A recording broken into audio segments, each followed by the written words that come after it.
Donc, je remercie donc Dr. Ouatteni et Catharsis pour cette initiative qui est vraiment en phase avec l'ère Covid et pour ce congrès virtuel qui nous pousse à suivre les actualités, même si on est à distance et qu'on n'est pas en présentiel. Donc, je les félicite encore une fois pour cette initiative. Donc voilà, je vais présenter la direction. Donc je suis directrice de la direction de la pharmacie et du médicament. Je vais présenter ses activités et je vais présenter aussi son adaptation à l'ère du Covid-19. Comme vous le savez, l'administration, c'est généralement de la documentation, c'est de la paperasserie, etc. Et donc, face à ce qui nous a été imposé, on était obligé de s'adapter et de trouver des moyens pour pouvoir continuer à fonctionner, puisque le mot d'ordre, c'est la continuité des services et pour assurer justement un approvisionnement correct en médicaments et en dispositifs médicaux. Alors, pour ceux qui ne sont pas ou qui ne connaissent pas la DPM, c'est en fait l'unité technico-administrative du ministère de la Santé. Est-ce que vous m'entendez d'abord? Oui, C'est bon? Donc c'est l'unité technico-administrative du ministère de la Santé. Donc, c'est l'autorité nationale donc réglementaire qui collabore avec les différents partenaires tels que la direction de l'inspection pharmaceutique, le laboratoire national de contrôle des médicaments, le centre national de pharmacovigilance et aider par ailleurs la tutelle technique de la pharmacie centrale et des pharmacies hospitalières. Alors, son champ d'action, il entre dans tout le circuit donc, du médicament, à savoir donc, ces missions donc, s'intéressent à l'industrie pharmaceutique, donc telle que tout ce qui est licence d'exploitation des industries passe donc, par la DPM, les arrêtés des pharmaciens responsables qui travaillent dans ces industries-là, le médicament tel que l'enregistrement, c'est-à-dire les AMM, les essais cliniques, les contrôles de production, les commandes fermes, les autorisations exceptionnelles d'importation et d'exportation. Donc, tout ça passe à travers la DPM. Pour les dispositifs médicaux et produits parapharmaceutiques, pareil, donc tout ce qui est contrôle technique à l'importation et tout ce qui est AMC. AMC, c'est l'autorisation de la mise à la consommation, donc c'est l'équivalent de l'AMM pour le médicament. Et puis aussi, il y a tout le volet donc officine et grossiste répartiteur. Donc, par ailleurs, donc, parmi les missions donc, de la DPM, c'est la politique pharmaceutique hospitalière et l'élaboration de la politique du département des médicaments humains et vétérinaires. Donc, vous voyez qu'il y a beaucoup de missions, beaucoup de responsabilités, et donc tout ceci devait être adapté donc, à l'épreuve du Covid-19. Donc, voilà. La DPM face à cette épreuve, elle était donc tiraillée entre deux situations, des moyens très diminués suite au confinement, au stress, à la peur, à l'auto-isolement, et elle avait de l'autre côté l'urgence sanitaire, la disponibilité des médicaments, la disponibilité des dispositifs médicaux et la continuité des services de la DPM d'une manière générale. Donc vous voyez avec ces deux paramètres-là, l'équation, elle n'était pas très simple donc à résoudre. Et donc voilà, on y était pris de court, il fallait s'adapter très rapidement et donc il fallait retrouver donc des moyens pour contourner ces difficultés-là.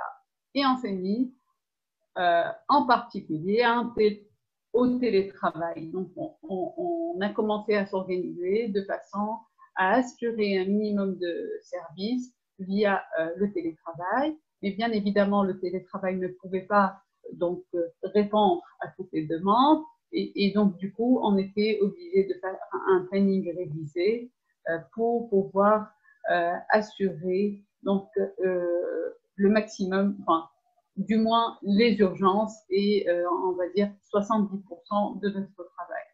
Donc, principalement, la grande révolution pour la DPM, c'est la mise en place de procédures en ligne, donc la digitalisation et la dématérialisation.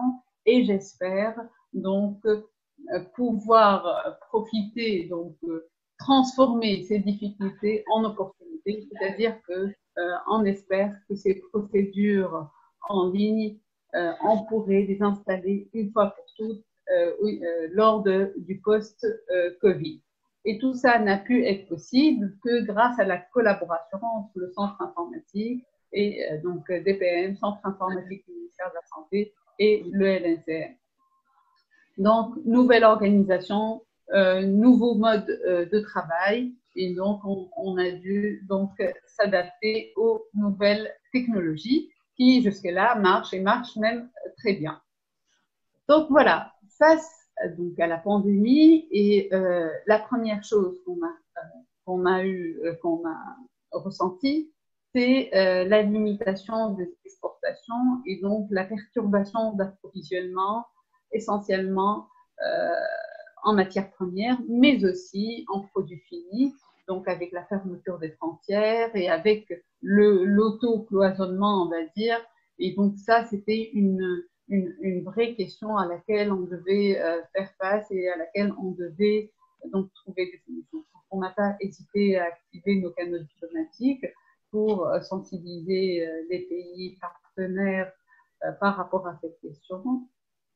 Et aussi, on a essayé d'établir, donc d'anticiper et d'établir une liste minimale de médicaments d'intérêt sanitaire et stratégique. Tout ça, on l'a fait avec la collaboration des sociétés savantes et en collaboration avec la pharmacie centrale afin de pouvoir sécuriser les commandes. Et on a réussi à passer le maximum de commandes avant la fermeture réelle des frontières. Donc, ce volet-là, heureusement, donc, on l'a assez, on va dire qu'on l'a dépassé et on l'a maîtrisé. Donc, par la suite, il y a eu, comme vient de le dire Zied, donc il y a eu une forte collaboration avec l'industrie pharmaceutique locale. On a tout de suite envoyé des emails à toutes les industries pour leur dire qu'on a mis en place des procédures accélérées pour les validations de sources alternatives. Comme vous le savez, chaque changement de fournisseur de matières premières doit être validé au préalable par les autorités de régulation. Et donc, dans le cas où leur fournisseur principal ne pouvait plus les approvisionner en matières premières, dans le cas où ils allaient chercher une source alternative, il fallait quand même qu'ils passent par la validation des autorités des médicaments. Et nous, pour ce sujet précis, nous avons mis des procédures accélérées pour ne pas pour ne pas les retarder dans la production des médicaments. Par la suite, donc voilà, donc dépôt en ligne, sans rendez-vous au préalable, parce que normalement tout doit passer par des rendez-vous, etc. Et donc on a simplifié toutes les procédures afin d'éviter les pénuries et les fluctuations de stock des médicaments.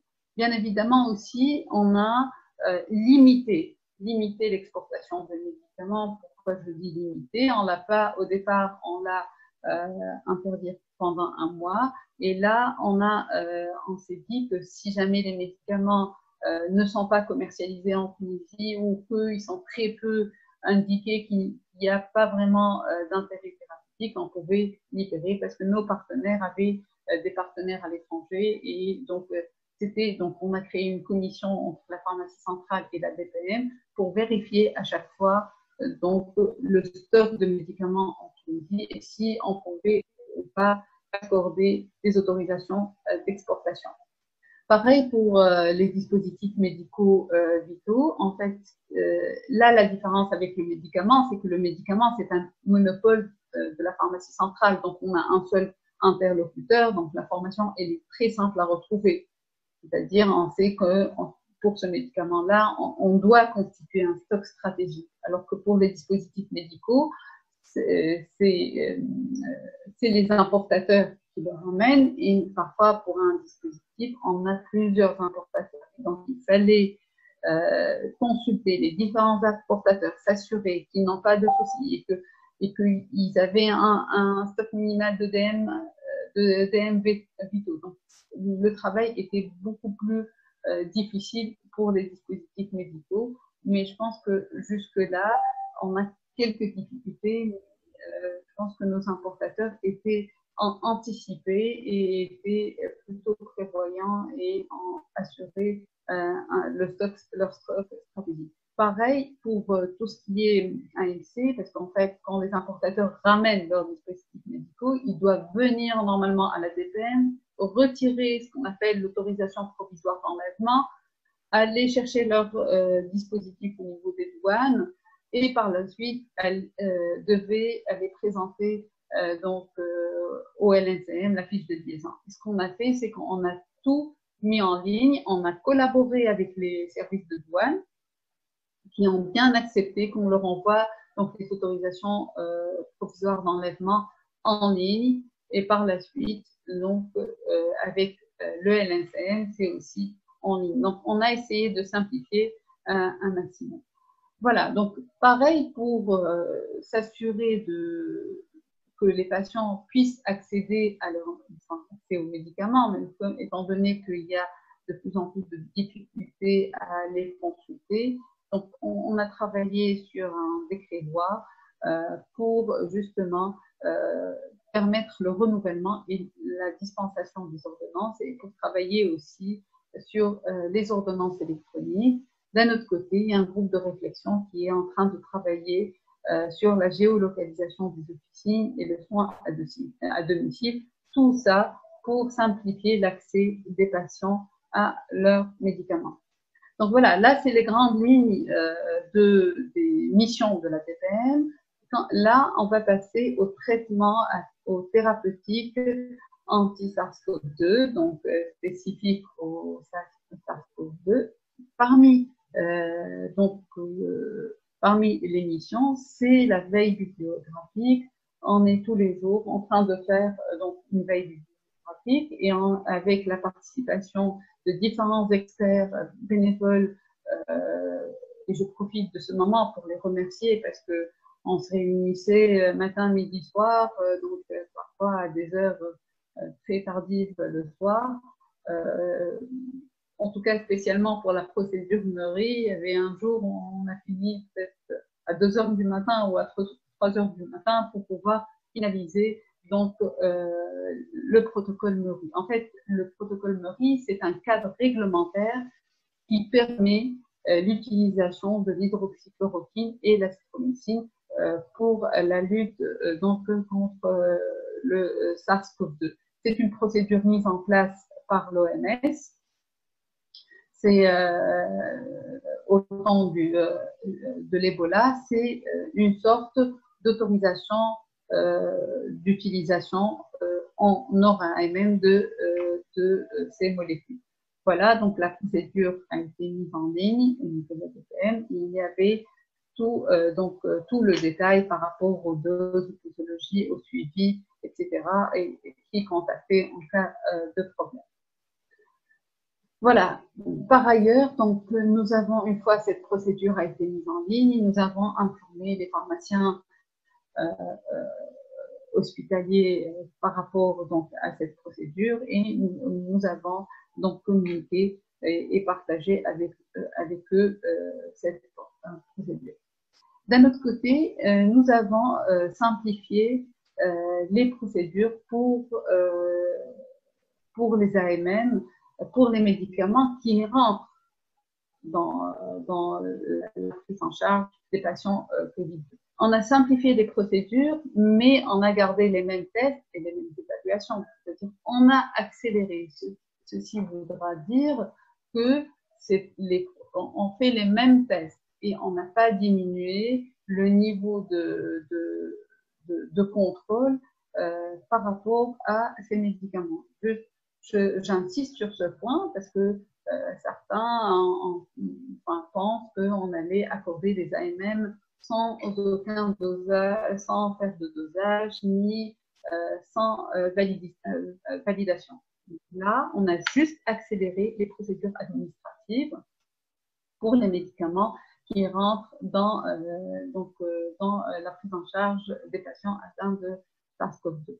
On a aussi sécurisé les commandes parce que, tel que par exemple pour le Plaquenil, l'hydroxychloroquine, donc, on a aussi accéléré le renouvellement de certains AMM qui étaient périmés. Donc, parmi les moyens qu'on a mis en place, on a mis donc, une procédure accélérée, un dépôt en ligne, donc un envoi du dossier en ligne, et par la suite, un partage entre la DPM et le Laboratoire national de contrôle de médicaments pour pouvoir accéder directement sans attendre que le dossier passe en papier de la DPM au MSC. Donc, voilà. Et je remercie les laboratoires tunisiens, les industries pharmaceutiques tunisiennes, parce que dès qu'on a commencé à parler de l'éventuelle efficacité de l'hydroxychloroquine à l'échelle internationale, ils ont anticipé et ils ont exprimé leur intention de fabrication de spécialités à base d'hydroxychloroquine. On avait donc 6 laboratoires qui ont présenté leur intention, qui ont été tout de suite contactés. Et donc, on a mis aussi en place des procédures priorisées avec parfois des exigences moindres. C'est vrai que là, d'habitude, on n'accepte pas des études de stabilité inférieures à 3 mois. Là, on les a acceptées en se disant que le temps de faire les validations, on va les avoir, c'est-à-dire on a tout simplement allégé la procédure, mais les tests vont être effectués normalement. Même pour les commissions d'octroi d'AMM, vont être peut-être programmées en ligne. On verra de toute façon d'ici 2 ou 3 semaines comment les choses vont se dérouler.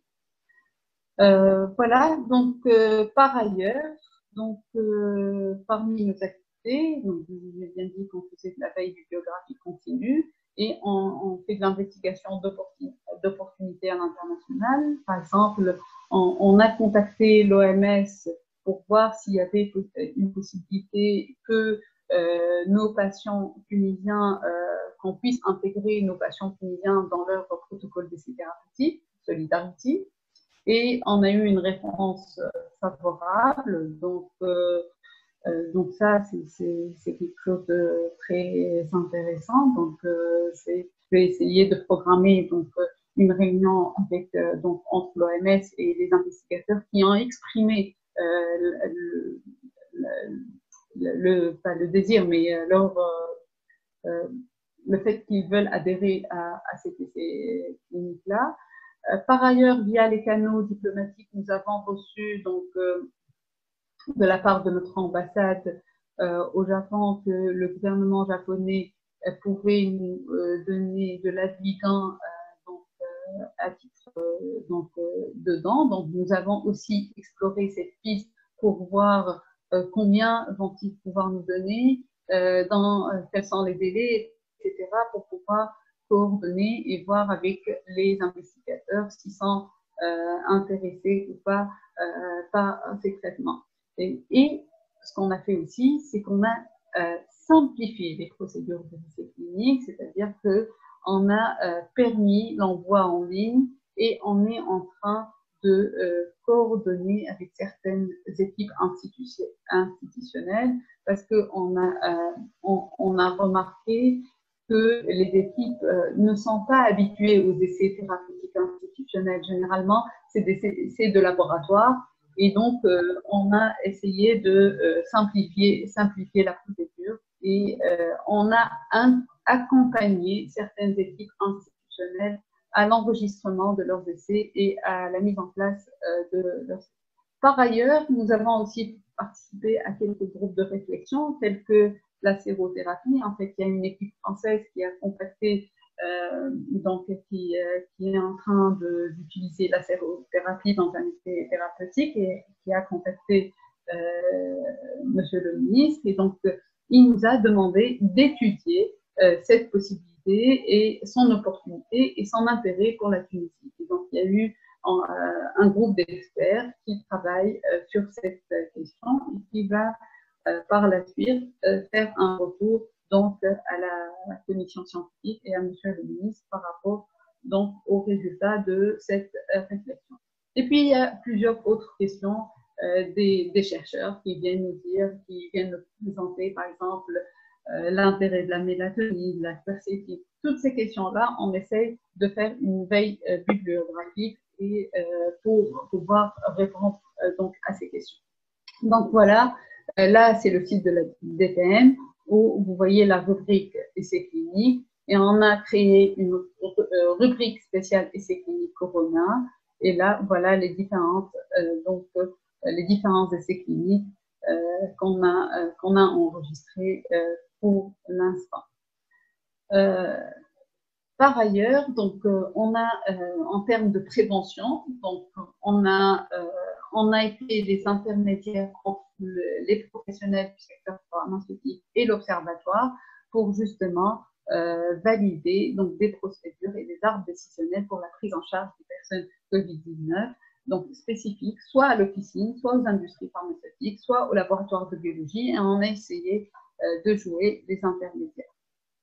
Toujours dans la prévention, donc on a fait appel aux industries pharmaceutiques pour fabriquer les gels hydroalcooliques, on a mis une procédure simplifiée et on a coordonné avec la direction de l'hygiène et des milieux, le NSM, pour justement homologuer les produits. Donc, et plusieurs laboratoires se sont lancés dans cette procédure et plusieurs parmi ces laboratoires ont préparé des gels et ont distribué, ils les ont distribués comme pour les différentes structures du ministère. Pour le volet officine, et grâce à un partenariat entre la faculté de pharmacie, l'industrie pharmaceutique et l'ordre des pharmaciens, et en s'inspirant de ce qui s'est passé en France et à l'OMS, on a pu présenter deux formules, une pour une solution hydroalcoolique et une autre pour un gel hydroalcoolique, et puis on a élaboré des recommandations par rapport au mode opératoire, le conditionnement et l'étiquetage, et ces formules ont été destinées aux pharmaciens d'officine et aux pharmaciens hospitaliers qu'on a publiées sous forme de notes donc, pour tous ceux qui désirent donc préparer ces solutions hydroalcooliques ou ces gels hydroalcooliques qu'on a aussi publiés donc, sur notre site. D'un autre côté, on a travaillé aussi sur les masques de protection à 3 plis et malheureusement, ce sujet a fait couler beaucoup d'encre ces derniers temps. Donc, toutefois, donc on a participé à avoir pour préparer donc la phase de déconfinement et pour assurer à la population donc ces masques-là. Donc tout ça n'a pu voir le jour sans l'engagement de différents partenaires, aussi bien publics que privés, sans la collaboration, surtout avec le LSM, parce qu'on était les dossiers devaient être traités très rapidement, mais aussi grâce à la collaboration avec les structures ordinales, la pharmacie centrale, le showroom, le service de douane, la régie des alcools pour les gels hydroalcooliques, les services communs du ministère de la Santé, la coopération technique pour tout ce qui est canaux diplomatiques. Et voilà, en conclusion, ce Covid-19, donc il fallait s'adapter, c'est-à-dire s'adapter pour pouvoir respecter donc, le confinement, mais tout en maintenant une continuité des services. Donc, il fallait avoir une nouvelle organisation, de nouvelles procédures, etc. Assurer donc la sécurité médicamenteuse, donc assurer un stock stratégique, assurer un suivi très rigoureux donc avec les importateurs des dispositifs et assurer une production continue par l'industrie pharmaceutique, aussi bien en médicaments qu'en gel hydroalcoolique, et puis aussi donc suivre donc, la recherche. Donc il y avait un grand volet de recherche et développement, puisque pour l'instant aucun médicament n'a fait ses preuves donc pour lutter contre le Covid-19, et tout ceci nous mène à faire une veille bibliographique continue, à mettre en place des procédures nouvelles et à simplifier donc les procédures procédure des essais thérapeutiques pour pouvoir participer à la production de données scientifiques, tel que c'est le cas dans des pays développés. Donc, transformer les difficultés en opportunités. Corona, ça, on peut dire Co pour collaboration, R pour réactivité, O pour organisation, N pour numérisation et A pour anticipation. Voilà les 5 mots donc clés auxquels la DPM a répondu. Et je ne peux finir qu'en remerciant mes collaborateurs qui m'ont aidé donc à préparer cette présentation, et surtout un petit clin d'œil aux 2 chauffeurs de la DPM, c'est Mir et Khmaïs, parce que c'est les seuls qui travaillent tous les jours, donc, et c'est eux qui assurent donc le déplacement de tout le personnel qui a la possibilité de travailler un jour sur 2 ou un jour sur 3. Donc, ces 2 personnes-là, donc, je les remercie. Ils assurent la continuité des services. Voilà, je vous remercie.